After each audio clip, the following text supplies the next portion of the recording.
Bonjour à tous, c'est Elisabeth, j'espère que vous allez bien. Je vous retrouve aujourd'hui pour le petit calendrier de l'Avent, jour 4 ou 5, je sais pas. Je me suis un peu perdue dans les jours et aujourd'hui, je vais répondre à la question de Stéphanie. Question très intéressante et je te remercie de me l'avoir posée. Tu me demandais ceci, ou cela, dépend comment on voit les choses.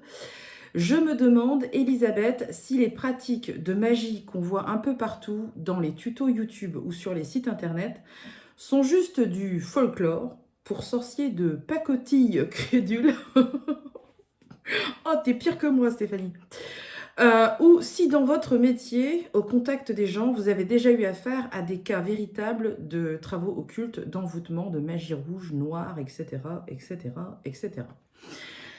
Alors, reprenons, Stéphanie, point par point, ton message. Donc, tu me disais, je me demande si les pratiques qu'on voit un peu partout dans les tutos, c'est vrai, YouTube, comment ça s'appelle, TikTok, etc., est-ce que c'est juste du folklore ou pas? Alors déjà, pour traiter cette première partie de question, c'est vrai qu'effectivement, on entend beaucoup parler de magie, de sorcellerie, etc., sur les réseaux, sur Internet, dans les bouquins aussi, hein. Regarde, regarde, regarde ici. J'ai, j'ai l'almanach de la sorcière qui est ouvert là. Bon, c'est parce que j'aime bien tous les petits trucs comme ça. C'est l'univers en fait qui me plaît. Mais c'est vrai, tu as tout à fait raison. On voit tout et rien. Mais aujourd'hui, je te dirais que c'est dans tous les domaines. Dans absolument tous les domaines. Donc, on va dire que sur les réseaux comme ça et sur Internet, je pense que dans 80-90% du temps, c'est du folklore, effectivement. C'est de la méconnaissance aussi. C'est un peu tout, un peu rien. Comme aujourd'hui, de toute façon, tout est permis. Tu vois, que ce soit dans la magie, que ce soit dans n'importe quoi, tout est permis aujourd'hui. On peut n'importe quelle dérive. Tu sais, ce qui me surprend parfois, c'est que, par exemple, regarde une information qui est mise sur Facebook. Tu sais, tu as des gens comme ça qui partagent plein de choses et qui ne vérifient jamais la véracité des propos. Eh bien, je pense qu'aujourd'hui, c'est un peu ça. C'est-à-dire qu'on voit tellement tout et rien qu'au final, la plupart du temps, c'est rien d'ailleurs, ça veut rien dire. Mais c'est pas grave, les gens partagent et les gens y croient. Donc je pense que sur tout ce flux-là d'informations, effectivement, dans 80%, 90% des cas, c'est vraiment lié au folklore et ça veut rien dire. D'accord? Par contre, tu as quand même 10% d'informations qui peuvent être quand même bonnes. Tu vois? Donc 90%, c'est vraiment tout et rien. Et 10% du temps, effectivement, il peut y avoir des vraies infos qui circulent. Il y a des... C'est triste, hein, ce que je dis, mais il y a des vrais sites internet qui vendent comme ça des informations pour faire des travaux occultes. Ça fait peur. Oui, ça fait peur. Et on en voit de plus en plus. C'est-à-dire que quand j'ai commencé mon activité, la première fois où j'ai eu un coup de fil qui était en lien comme ça avec la magie, la sorcellerie, etc., je suis tombée de ma chaise, je me suis dit non mais... Oh tiens, il y a un truc qui passe. Merci. Je me suis dit non mais c'est une blague. Qu'est-ce que... Est-ce que c'est réel? Est-ce que la dame, elle s'imagine pas un truc? Est-ce que... Enfin, je savais pas vraiment comment réagir par rapport à ça. Donc, j'en ai parlé à un ami qui, à l'époque, il est décédé aujourd'hui, mais ce monsieur, il a travaillé, il a été radiesthésiste toute sa vie, il a fait partie des loges ésotériques, il avait une connaissance vraiment très très riche dans tout ça, et c'est lui qui m'a appris à retirer des travaux occultes. Et, euh, et il m'a dit, bah oui, moi je tombais des nues, j'étais d'une naïveté extraordinaire, et lui il me disait, bah oui Elisabeth, forcément ça existe. Et on peut toujours corriger un problème comme celui-là. Ce qu'il faut aussi savoir, c'est qu'il y a énormément de gens qui sollicitent des praticiens. Ça m'épate toujours. C'est-à-dire que là, aujourd'hui, alors quand j'ai commencé, c'est vrai qu'il n'y en avait pas beaucoup. Et puis là, depuis 4 ou 5 ans, c'est revenu vraiment plus, plus, plus. Donc, je te dirais que j'ai au moins une demande par semaine, au moins une ou deux par semaine, de personnes qui me contactent pour savoir si je peux pas faire, moi, des travaux occultes contre quelqu'un. Elisabeth, est-ce que vous pouvez éventuellement faire un travail occulte sur mon mari parce qu'on est en plein divorce et j'ai pas envie de perdre tous les biens, ma maison, etc. Mon confort de vie surtout. Oh bah oui. Donc est-ce que vous pouvez pas vous faire un truc genre il a un cancer foudroyant et il meurt ou une petite crise cardiaque, hein, un truc assez radical en fait. Toutes les semaines.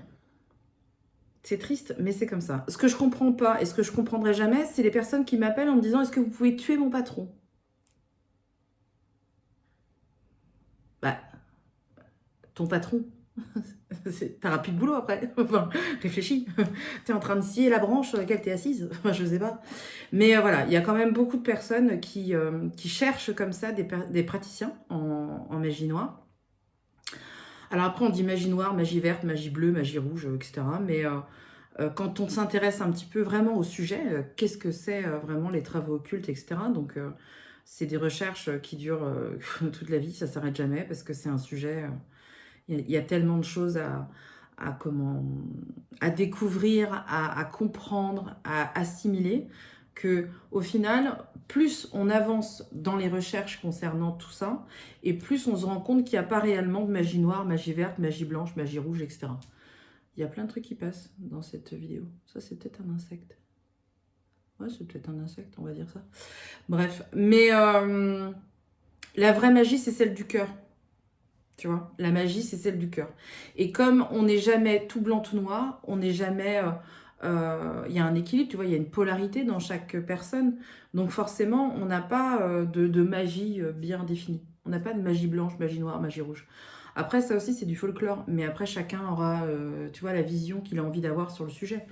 Si je devais répondre à ta question, oui, effectivement, les travaux occultes, la magie, l'envoûtement, etc., ça existe. Oui, avec certitude, je le sais aujourd'hui. Est-ce que j'ai déjà rencontré des personnes qui sont victimes malheureusement de travaux occultes? Oui, j'en ai eu beaucoup. J'en ai eu pas mal. Enfin, moi, je trouve que c'est beaucoup déjà. C'est trop, d'ailleurs. Envoûtement aussi, oui. Alors après, l'envoûtement, il faut comprendre aussi qu'il y a des personnes qui se retrouvent envoûtées tout simplement parce que la pensée est créatrice. J'ai parlé de ça l'autre jour en formation, je leur ai expliqué ça. C'est-à-dire que, admettons, dans ta famille, Stéphanie, il y a des gens qui ne peuvent pas t'encadrer.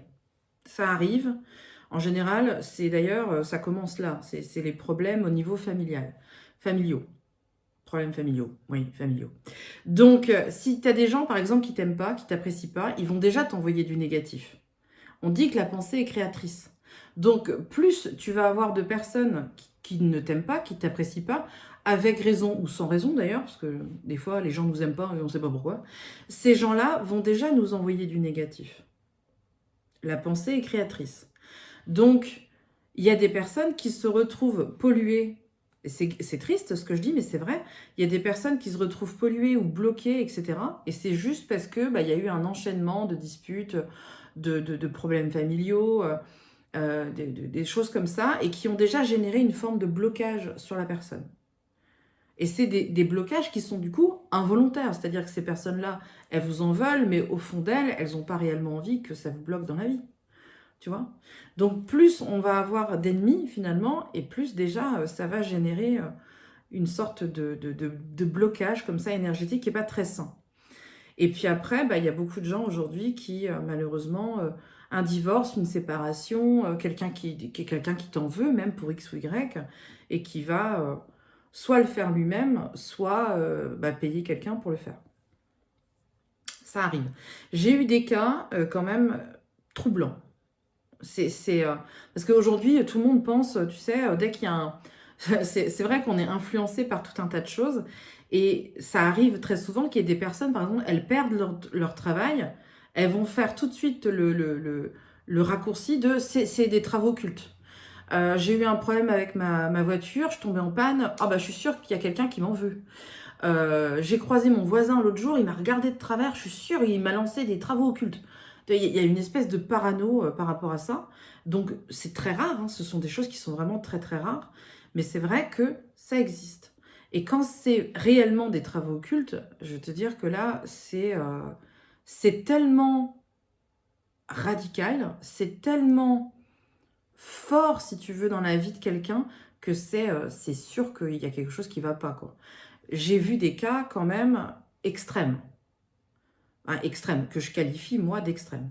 À mon petit niveau. Parce que après, moi, je suis encore ça fait quand même, ça fait quelques années que j'exerce, mais j'ai pas non plus 40 ans de carrière, tu vois. Mais à mon niveau, ouais, j'ai vu des choses perturbantes. J'ai vu notamment une fois un homme qui était victime de travaux occultes, mais avéré, hein. Donc il y avait eu tout un enchaînement de choses dans sa vie. Enfin, c'était vraiment, c'était l'hécatombe, quoi. Il y avait vraiment tout un... Il avait perdu sa femme, perdu sa baraque, perdu ses enfants, enfin, la garde de ses enfants, pas, ils n'étaient pas morts, mais bon. Voilà, tombé malade, il perd sa mère, enfin, il y a vraiment, mais sur un temps très très court, en 6 mois de temps. Et il fait des rêves, mais c'est pas lui, il n'est pas l'acteur de ses rêves. Il a des émotions, mais c'est pas les siennes.